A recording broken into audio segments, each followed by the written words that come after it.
Hello बच्चों, आज एक नया चैप्टर है हमारे पास जिसका नाम है ओरिजिन ऑफ ट्रांजैक्शंस और source document and preparation of vouchers. जब हम कोई भी ट्रांजैक्शन होता है तो उसके लिए हम कुछ डॉक्यूमेंट का यूज़ करते हैं, कुछ डॉक्यूमेंट बनाते हैं, तो उनके बारे में इस चैप्टर में हम बात करेंगे। थ्योरेटिकल है, न्यूमेरिकल पोर्शन कम है इसमें। तो सोर्स डॉक्यूमेंट क्या होता है, वाउचर क्या होता है, ये हम इस चैप्टर में सीखेंगे। उसको कैसे बनाया जाता है ये भी हम चेक करेंगे। तो document is an evidence of a transaction और एन इवेंट। कोई ट्रांजैक्शन हुई है ये हमें कैसे पता चलेगा, तो उसके लिए कुछ एविडेंस हमें चाहिए होगा। उस एविडेंस को डॉक्यूमेंटेशन के फॉर्म में हम अपने पास रखते हैं। ठीक है, जैसे कि हमने सपोज टीवी परचेज किया, ऑफिस के लिए हमने टीवी खरीदा, तो ऑफिस के लिए जो टीवी खरीदा उसका कोई बिल होगा ना, इनवॉइस होगा, कुछ हम वाउचर वगैरह बनाएंगे। वो वाउचर क्या होता है वो अभी हम सीखेंगे। तो जो डॉक्यूमेंट है, वाउचर है या फिर वो बिल है, इनवॉइस है, वो सब हमारे सोर्स डॉक्यूमेंट होते हैं और वो हमें एविडेंस देते हैं हमें कि हाँ भाई ये ट्रांजैक्शन सच में हुई है। Various transactions are made in a business every day. रोजाना बिजनेस में बहुत सारी ट्रांजैक्शंस होती हैं, such as purchase and sale of goods and services. रोजाना माल खरीदते हैं, बेचते हैं, सर्विस लेते हैं, देते हैं। रिसीट और payment of cash and so on, पैसा आता जाता रहता है, और बहुत सारी ट्रांजैक्शंस होती हैं। Each business transaction should be supported by documentary evidence. तो जो भी कोई ट्रांजैक्शन है उसको जब हम नोट करते हैं तो साथ में डॉक्यूमेंट्री एविडेंस होना चाहिए, डॉक्यूमेंट उसका साथ में लगा हुआ होना चाहिए। Such as cash memo. अब कैश मेमो क्या होता है ये अभी हम सीखेंगे। कैश रिसीट, इनवॉइस, ये सब चीजें हम सीखेंगे।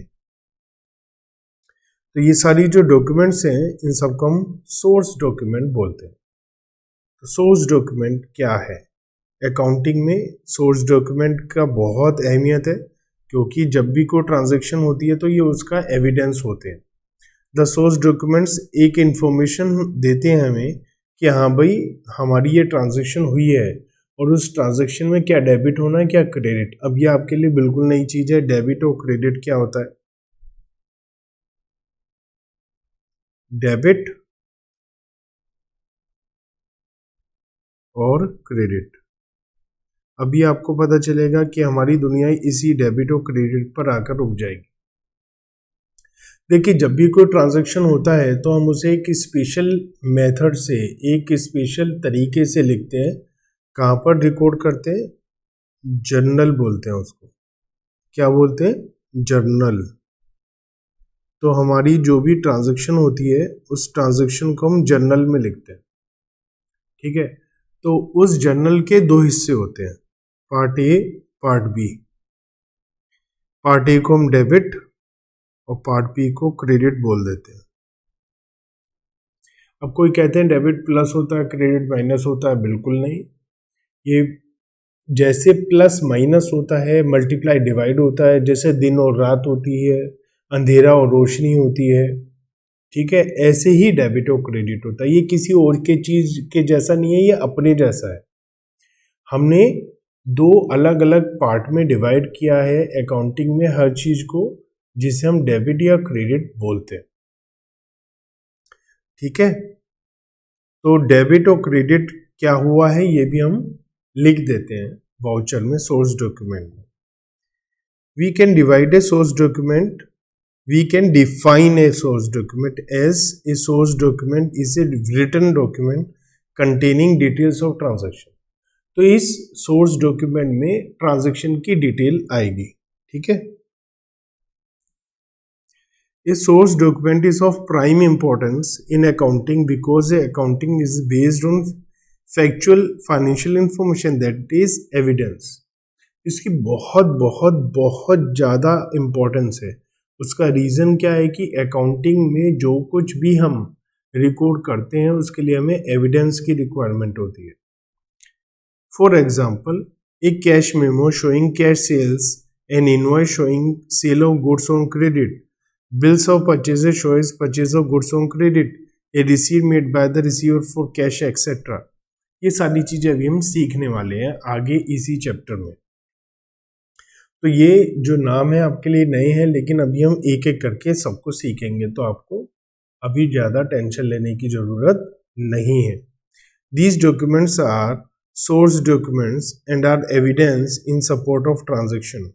They are also sometimes called supporting documents. तो ये क्या क्या है एक एक करके डिस्कस करते हैं, और सबसे पहले हम बात करते हैं कैश मेमो की। बच्चों, आप किसी दुकान पर गए, सपोज आपको घर से बोला गया कि आप जाइए दुकान पर और आप दुकान से कुछ सामान लेकर आइए।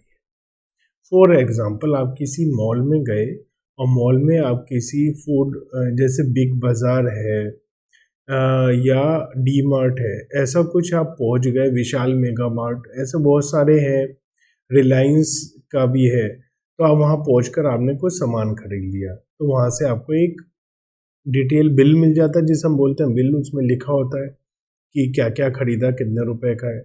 तो वो हम जब कैश पेमेंट करते हैं, वो आपका नाम नहीं पूछता है कभी, आपको एक बिल पकड़ा देता है, उसे हम कैश मेमो बोलते हैं, जो हाथों हाथ पेमेंट करा जाता है और वो आपको दे देता है।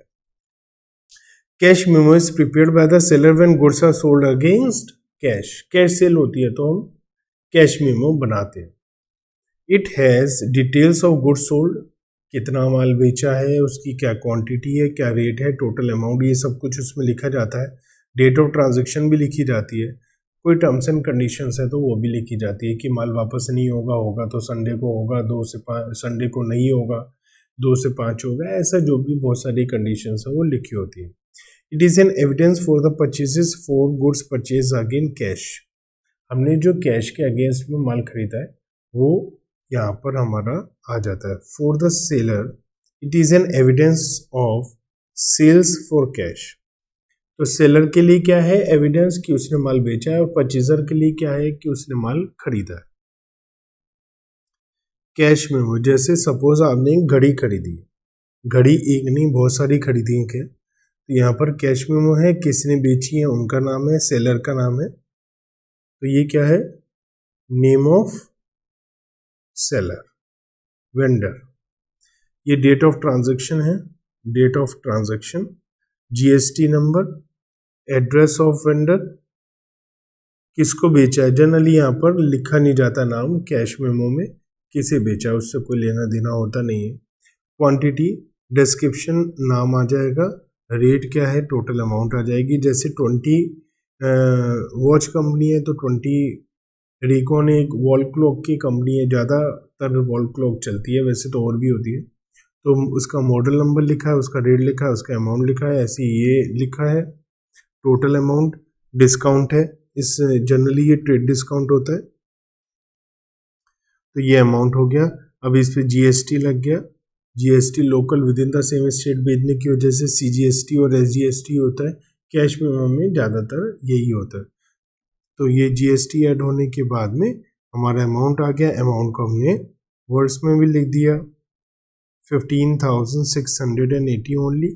फिर ये कंडीशन लिख दी कि जो माल बेचा गया ना तो वापस होगा ना एक्सचेंज होगा, मैनेजर फॉर दिस, और वो अपने साइन कर देगा। तो इस तरीके से हमारी कैश मेमो बनती है। उम्मीद है आपको कैश मेमो समझ में आ गया होगा। उसके बाद होता है एक बिल, इनवॉइस, जिसे हम कैश मेमो को भी बिल ही सिंपल आम भाषा में बोल देते हैं, लेकिन कैश मेमो अलग होता है और बिल अलग होता है। कैश मेमो कैश के लिए और इनवॉइस या बिल क्रेडिट के लिए। एक इनवॉइस या बिल प्रिपेयर्ड होता है सेलर के थ्रू जब माल उधार बेचा जाता है। It has details of party to whom goods are sold. Party का, जैसे कैश मेमो में किसे खरीदा, आपने अगर खरीदा है तो उसकी डिटेल नहीं होती है, लेकिन क्योंकि यहाँ पर उधार बेचा तो उसकी डिटेल होगी कि कितने का है। ओरिजिनल कॉपी सेल जो है परचेजर को दे दी जाती है, डुप्लीकेट कॉपी वेंडर मतलब सेलर अपने पास में रखता है। From the purchaser point of view, credit purchases जो है वो एविडेंस है कि उसने माल खरीदा है। One prepares an invoice but receive a bill through the two terms are interchangeable and mean the same thing. एक ही बात है दोनों। आपको परचेज कर रहे हैं तो परचेज इनवॉइस, और जो सेल कर रहा है उसके लिए सेल इनवॉइस, एक ही बात है। तो यहाँ पर सेल इनवॉइस या टैक्स इनवॉइस, जब जीएसटी वगैरह होता है तो टैक्स इनवॉइस भी बोल देते हैं।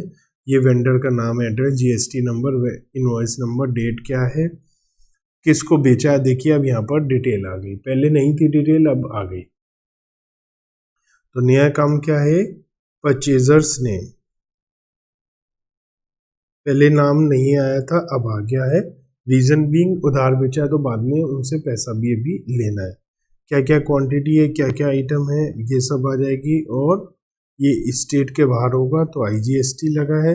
ये अमाउंट आ गया, अमाउंट वर्ड में लिखना, भूल चूक लेनी देनी, जिसे इंग्लिश में हिंदी में भूल चूक लेनी देनी बोलते हैं। और यहाँ पर एरर्स ओमिशंस के लिए लिखा था, एक्सेप्ट हो जाएंगी वो बाद में, ठीक है ना। अब हम रिसीट की बात करते हैं बच्चों। किसी को हमने बिल दे दिया, जैसे पिछले में हमने बिल दे दिया 30,000 to 40 का। अब उसे हमने 30,000 to 40 रुपीज़ का बिल दे दिया और बदले में उसने सपोज हमें 10,000 रुपये दे दिए, तो हम 10,000 रुपये की रिसीट देंगे उसे। तो ये वो रिसीट होती है कि हमें पैसा मिला है, इसका प्रमाण, इसका प्रूफ कि हमें पैसा मिल गया। तो जब पैसा मिलता है कस्टमर से तो वो एक रिसीट दे देता है, उसमें नाम, एड्रेस वगैरह सब आ जाता है, डेट, नेम, क्या क्या है, डिटेल्स आ जाती हैं। कैश में पैसा मिला है, चेक में मिला है, ये सारी डिटेल्स आ जाती हैं। तो यहाँ पर वेंडर का नाम, जिसे रिसीवर का नाम आ जाता है। सपोज मैंने आपसे पैसा लिया तो मैं यहाँ लिख दूंगा कॉन्सेप्ट क्लासेस प्राइवेट लिमिटेड, आपका नाम मान लिया श्रुति मिश्रा है, तो उससे मिला, कौन सी डेट को मिला, कितना अमाउंट मिला, चेक मिला तो चेक का डेट नंबर वगैरह क्या है, इनवॉइस नंबर, कौन से बिल के अगेंस्ट में पैसा मिला ये भी लिखा जाता है। ऑथराइज सिग्नेचरी और सब्जेक्ट टू रियलाइजेशन चेक, अगर हमने ये रिसीट दे दी और चेक का पैसा नहीं मिला तो ये रिसीट नहीं मानी जाएगी, इसका मतलब ये है। इसके बाद आता है बच्चों डेबिट नोट। अब डेबिट नोट क्या होता है, when we return goods to supplier, जिससे हमने सामान खरीदा उसे वापस कर रहे हैं, तो we prepare a debit note and send to the supplier with the return goods. बच्चों जैसे मिस्टर ए हैं, इनसे हमने माल खरीदा, ठीक है, परचेजेस है, तो उस समय क्या हुआ होगा, इनवॉइस बना होगा, उधार माल खरीदा है तो। अब अगर माल रिटर्न कर रहे हैं, वापस कर रहे हैं, तो एक डेबिट नोट बनेगा। बच्चों अगले चैप्टर में आपको पता चलेगा ये डेबिट क्या होता है, डेबिट नोट क्या होता है। वहां पर आपको पता चल जाएगा कि जब हम परचेजेस रिटर्न करते हैं तो जो सप्लायर है उसे हम डेबिट करते हैं, इसीलिए डेबिट नोट बोल रहे हैं इसे। जब हम माल वापस करते हैं तो जो सप्लायर है उसे हम डेबिट करते हैं। डेबिट क्यों करते हैं, डेबिट क्या होता है, ये आगे आने वाले चैप्टर में आपको पता चल जाएगा। फिलहाल अभी के लिए आपको ये रटना पड़ेगा कि जब हम माल वापस करते हैं तो वो डेबिट नोट होता है, लेकिन अगले चैप्टर में आपको ये समझ में आ जाएगा। Debit note is a document which indicate the suppliers account is being debited. अब ये डेबिटेड क्या है ये मैंने आपको बताया, पता चल जाएगा। It is a source document which contain the date of transaction, the name of account which is debited and reason for debit. माल वापस कराओ या और भी बहुत सारे रीजन होते हैं जब हम डेबिट नोट भेजते हैं, कैलकुलेशन में मिस्टेक है, जो बिल बन कराया है वो ठीक नहीं है, तो ऐसे बहुत सारे रीजन हो सकते हैं। ए डुप्लीकेट कॉपी और the counter file of the debit note is written by us. एक डेबिट नोट हम अपने पास रखते हैं, डेबिट नोट हम भेज देते हैं सप्लायर के लिए। स्पेसिमेन है डेबिट नोट का, नाम आ जाएगा कि क्या है और किसने बनाया है, किसके लिए है, कितना अमाउंट है, उस पर GST वगैरह लगकर इतना अमाउंट है, GST नंबर अपना उनका, सारी डिटेल वैसी है। तो यहाँ पर हम डेबिट नोट दे रहे हैं और डेबिट नोट हम बना रहे हैं, ये कौन है, परचेजर की डिटेल है, क्योंकि डेबिट नोट हम बना रहे हैं, सप्लायर को वापस कर रहे हैं, और ये है नेम ऑफ सप्लायर। जो कैश मेमो था या इनवॉइस था वहाँ पर date of name of purchaser आता था। यहाँ कैश मेमो में तो हम कुछ नहीं छोड़ते थे, लेकिन इनवॉइस में हम यहाँ परचेजर का नाम लिखते थे, क्योंकि वो बनाता था वेंडर, बेचने वाला बनाता था इनवॉइस। लेकिन जब हम माल वापस कर रहे हैं तो परचेजर बना रहा है डेबिट नोट, तो परचेजर किसका नाम लिखेगा यहाँ पर, जिसको माल वापस करना होता है, सप्लायर का नाम। क्रेडिट नोट उल्टा होता है, रिवर्सल ऑफ डेबिट नोट, मतलब कि अगर सप्लायर बना रहा है, डेबिट क्रेडिट नोट होता है अभी मैं आपको बताता हूँ, credit note is made out evidencing the credit has been granted to debtor. तो सप्लायर ये कहता है कि हाँ भाई आपने मुझे माल वापस कर दिया, तो मैंने आपको अब क्रेडिट नोट इशू कर देते हैं कई बार वो, कि मैंने आपको क्रेडिट कर दिया है। डेबिट क्रेडिट मैंने पहले भी बोला, आपको आगे आकर समझ में आ जाएगा, ये सारी चीज़ समझ में आ जाएगी। For example, if customer return goods previously invoiced और the customer is allowed further discount, credit notice issue. तो माल वापस आया था, हम क्रेडिट नोट इशू कर देते हैं। The effect of credit note is that the customer indebtedness is reduce. जो हमने जिसको माल बेचा था, जैसे कि मिस्टर ए ने सपोज मिस्टर बी को माल बेचा 10,000 का, तो क्या बनेगा, इनवॉइस। ठीक है, अब मिस्टर बी ने ए को रिटर्न किया माल, मान लिया 2,000 का। तो अगर बी की बात करें तो बी अगर बनाएगा तो क्या बनाएगा, डेबिट नोट। और अगर ए बनाएगा तो क्या बनाएगा, क्रेडिट नोट। तो यहां पर यही लिखा है क्रेडिट नोट में, the effect of credit note is the amount of customer indebtedness is reduced. B ने जितना पैसा लेना था वो 2,000 रुपये कम हो गया, पहले 10,000 देना था बी ने, अब 8,000 देगा, 2,000 कम हो गया। ठीक है, अगर if it is already settled, मान लिया पैसा पहले ही लिया जा चुका है, तो वो हम उसे और 2,000 रुपये का माल बिना पेमेंट के आगे एडजस्टमेंट कर सकते हैं। तो ये कौन बना रहा है क्रेडिट नोट, ए ने बी को माल बेचा था, तो ए मतलब सप्लायर बनाएगा। तो ये सप्लाई है कुकर बेचते हैं ये, और ये हमारे सप्लायर हैं, ये हमारे परचेजर हैं, कस्टमर हैं, डेटर हैं, जिन्होंने माल खरीदा था। नाउ पे इन स्लिप, कभी आप बैंक में गए हो, इन केस आप बैंक में गए हो, तो बैंक में जब पैसा जमा कराते हैं तो हम एक स्लिप भरते हैं जिसे पे इन स्लिप बोलते हैं। It is a source document use for depositing cash और चेक इनटू बैंक। बैंक में पैसा जमा कराते हैं, कैश जमा कराते हैं, चेक जमा कराते हैं, तो ये भरना पड़ता है। ये बैंक में ही अवेलेबल होता है, आप घर पे भी ला सकते हैं, कुछ 10, 20, 50 लीव्स ला सकते हैं, वो दे देते हैं अगर आपका फ्रीक्वेंटली पैसा या चेक जमा होता है। Which is return to the depositor with the cashier signature as receipt. इसके दो हिस्से होते हैं, एक हिस्सा ये होता है और एक हिस्सा ये होता है। इसके दो पार्ट होते हैं। इसमें सबसे पहले अकाउंट नंबर आता है, सेविंग बैंक अकाउंट है, करंट अकाउंट है, ओडी ओवरड्राफ्ट है, सीसी कैश क्रेडिट है, आरडी रिकरिंग डिपॉजिट है, टीएल टर्म लोन है। ठीक है, तो इस तरीके से अकाउंट नंबर आता है या क्रेडिट कार्ड नंबर आ जाता है। अगर हम क्रेडिट कार्ड में के अकाउंट में पैसा जमा करा रहे हैं तो ये नंबर आ जाता है, यहाँ पर नंबर आ जाएगा, यहाँ डेट आ जाएगी, कौन सी ब्रांच में अकाउंट है आपका वो आ जाएगा। नेम, आप अपना नाम लिख देंगे, सपोज मैं अपना नाम लिख रहा हूँ प्रदीप कालरा।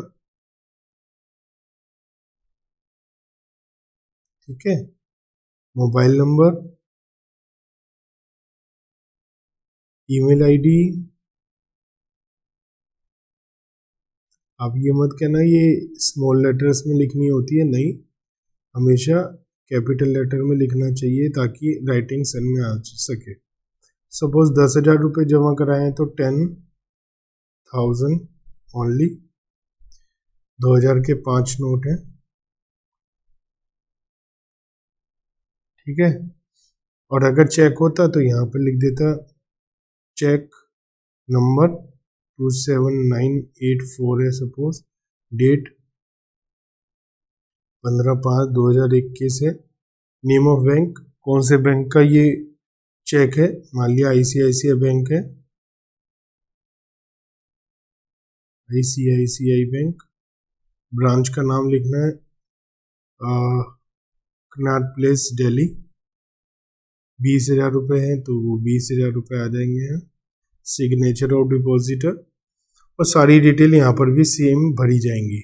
और क्या होगा, जब हम पैसा डिपॉजिट कराएंगे तो वो सब फिल कर, यहाँ ये भी फिल कर रखा होगा हमने, तो इस पर एक स्टैंप लगा देगा और अपने साइन कर देगा कैशियर जिसने हमसे पैसा लिया है। तो ये प्रूफ है कि हमने पैसा जमा किया है।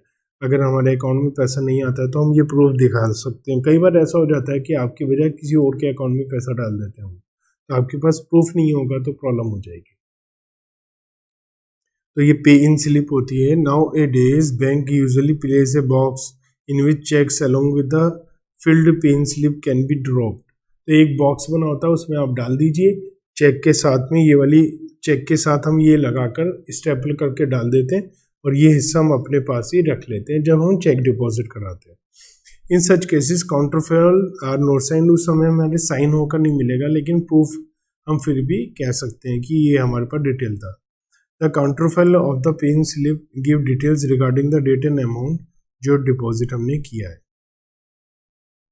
चेक, आप सबने चेक देखा ही होगा बच्चों। ये एक डॉक्यूमेंट राइटिंग में होता है जो लिखा जाता है, बैंक का नाम होता है और पेबल ऑन डिमांड, किसको पैसा देना है, ये सारी चीज़ें लिखी होती है।